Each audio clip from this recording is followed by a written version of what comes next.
2023 KBS Drama Special, Shoot for Love, at kilala rin sa pamagat na Drama Special, Doyon's Confession.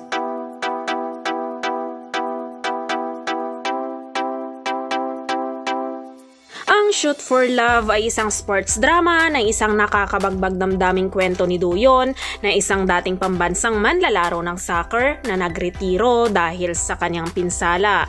Naghilom ng kanyang mga sugat at nagkaroon ng lakas ng loob na sumulong muli sa pamamagitan ng paglalaro ng futsal. Kasama ang mga kapatid ng amateur women's futsal team na 12 Fairy FS.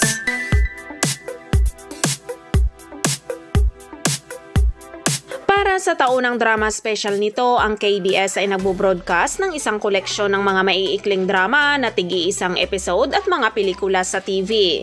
Magtatampok ang 2023 KBS Drama Special ng kabuuang 10 proyekto kabilang ang 8 maiikling drama at 2 pelikula sa TV. Ang unang 3 maiikling drama ay nakatakdang ipalabas ngayong Oktubre kabilang ang Shoot for Love. Ang Shoot for Love ay may isang episode lang at ipinalabas na ito noong Sabado, October 28, 2023 sa KBS2 Network.